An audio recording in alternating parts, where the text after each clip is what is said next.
নিয়ে আপনাদের সামনে তুলে দেওয়া হচ্ছে এবং আমাদের সঙ্গে নেটওয়ার্ক 18 এর এডিটর বিশ্ব মজুমদার স্বয়ং রয়েছেন। প্রত্যেক মুহূর্তের পুঙ্খানুপুঙ্খ আপডেট, সব ছবি সবার আগে তুলে দিচ্ছি আপনাদের সামনে। কি হচ্ছে নয়াদিল্লিতে জানাচ্ছেন আমাদের প্রতিনিধি আবির ঘোষাল। অন্যদিকে ব্ল্যাকআউট, জম্মু কাশ্মীরে ব্ল্যাকআউট, গ্রাউন্ড জিরো থেকে আমাদের প্রতিনিধি ব্যাটল গ্রাউন্ড থেকে রিপোর্টিং করছেন। সেই ছবিও আপনাদের সামনে আমরা তুলে ধরছি।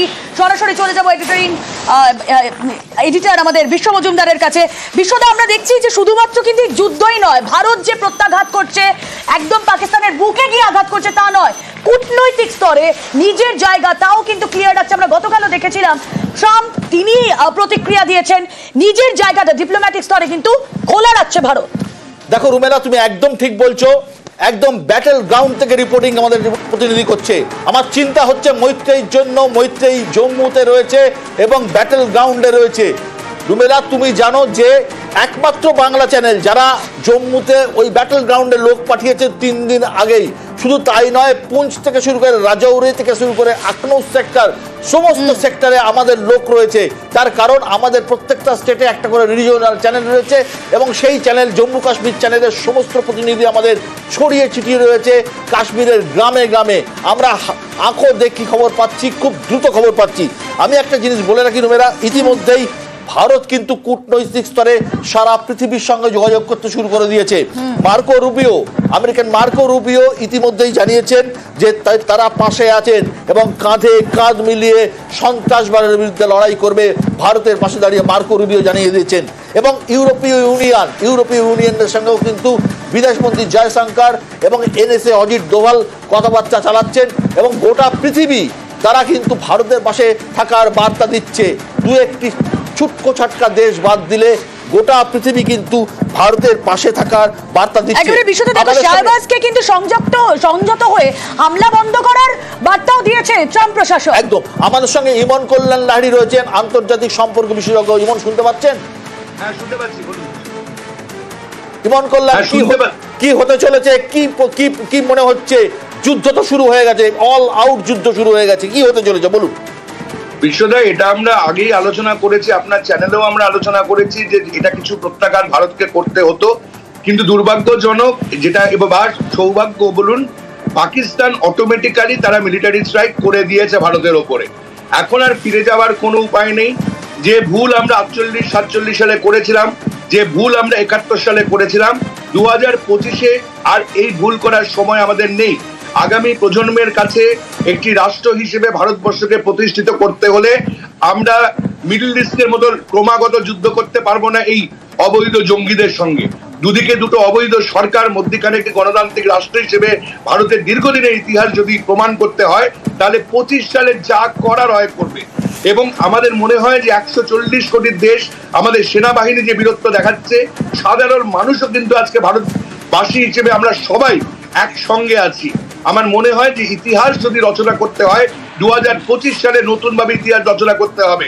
কেননা ওই 71-এর ভুল আর রিপিট করা যাবে না। প্রত্যেক বছর জঙ্গিরা এসে আমাদের সাধারণ মানুষ, আমাদের মিলিটারি, আমাদের পুলিশ, আমাদের সম্পদ নষ্ট করবে। এই একদিকে পাকিস্তান, অন্যদিকে নতুন একটা পাকিস্তান হতে চলেছে বাংলাদেশ। এটা আমরা আর মেনে নিতে পারবো না।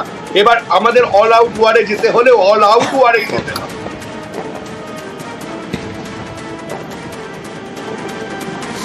এই মুহূর্তে ভারতীয় প্রতিরক্ষা দপ্তর অফিসিয়াল স্টেটমেন্ট ইস্যু করে জানালো, জম্মু, পাঠানকোট এবং রাজৌরি, উধমপুর, মাফ করবেন, জম্মু, উধমপুর এবং পাঠানকোট, এই 3টে মিলিটারি বেসে পাকিস্তান আক্রমণ করার চেষ্টা করেছে কিন্তু ব্যর্থ হয়েছে। ড্রোন এবং মিসাইল হানা করার চালিয়েছে কিন্তু তারা সম্পূর্ণ ব্যর্থ হয়েছে। ইমন কল্যাণ, আপনি আমাকে বলুন, পাকিস্তান একটা দেশ, যে দেশটা ধারের টাকায় চলছে, IMF এর ধারের টাকায় চলে, পুরো দেশটার মাথার উপর লোন রয়েছে, দেশটার কোনো আভ্যন্তরীণ অবস্থা অত্যন্ত খারাপ, 4-4টে জায়গায় তারা গৃহযুদ্ধের সম্মুখীন। একদিকে সিন্ধ প্রদেশে গন্ডগোল চলছে, অন্যদিকে Balochistan liberation army, Baloch BLA যাদের বলা হয়, তারা মোটামুটি বালুচিস্তানকে প্রায় স্বাধীন করেই নিয়েছে। অন্যদিকে আমরা যদি খাইবার পাখতুনখাওয়া কিন্তু ইতিমধ্যেই পাকিস্তানের কন্ট্রোলের বাইরে। আর আপনার রয়েছে সিন্ধ প্রদেশ। এই সব মিলিয়ে পাকিস্তান তো নাকানি চুমানি খাচ্ছে ঘরের মধ্যে। পাকিস্তান কি টুকরো হওয়ার কোনো চান্স আছে?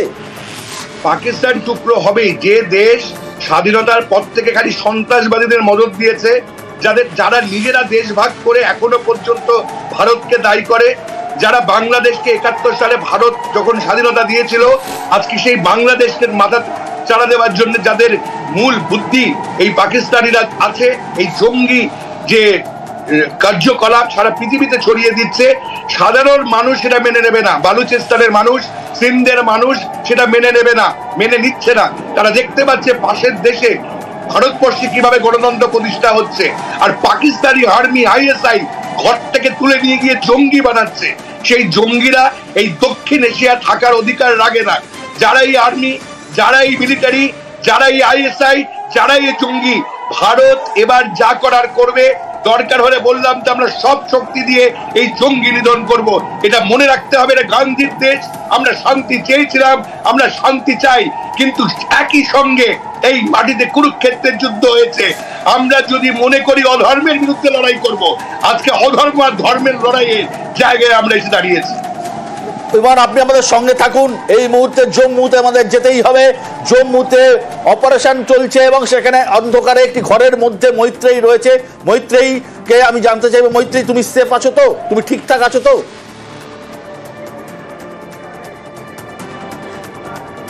এই মুহূর্তে আমরা সেফ রয়েছি এবং হোটেলে এই মুহূর্তে আমাদেরকে ভেতরে চলে আসতে হয়েছে। তার কারণ বাইরে কমপ্লিট ব্ল্যাকআউট রয়েছে এবং সেনাবাহিনীর কনস্ট্যান্ট একেবারে পেট্রোলিং চলছে এবং তারাই আমাদেরকে নির্দেশ দিয়েছেন এবং একই সঙ্গে জম্মু কাশ্মীর পুলিশের তরফ থেকেও টহল দেওয়া হচ্ছে, তাদের তরফ থেকেও নির্দেশ দেওয়া হয়েছে যেন কোনোভাবে আমরা বাইরে না থাকি এবং একেবারে ভেতরে ইনডোরে থাকার জন্য, এবং সেই কারণে এই মুহূর্তে আমরা ভেতরে রয়েছি এবং সেখান থেকেই জম্মু কাশ্মীরের সমস্ত রকম ডিটেলসের দিকে আমরা নজর রাখছি। বিশ্বদা, মৈত্রেয়ী, আমি তোমাকে একটা পরামর্শ দেবো। দেখো, আমি জানি না তোমাকে কতদিন এখন জম্মুতে থাকতে হবে বা কাশ্মীরের দিকে আবার মুভ করতে হবে। যদি সম্ভব হয় কোনো মতে, আমি অন এয়ারই পরামর্শ দিচ্ছি, তুমি তোমার নিজের প্রিকশন নাও। দরকার হলে বুলেট প্রুফ জ্যাকেট যদি কিনতে পাওয়া যায় কোনোভাবে কেনো, হেলমেট ব্যবহার করো। তার কারণ যা পরিস্থিতি, পাকিস্তান যেভাবে আক্রমণ করছে, তারা সিভিলিয়ানদের উপর বেছে বেছে আক্রমণ করছে। তুমি কি বিস্ফোরণের কোনো আওয়াজ বা সাইরেনের আওয়াজ কি হচ্ছে এই মুহূর্তে? জম্মুর মহলটা কি, জম্মু শহরের চিত্রটা ঠিক কি, তুমি আমাদের জানাও।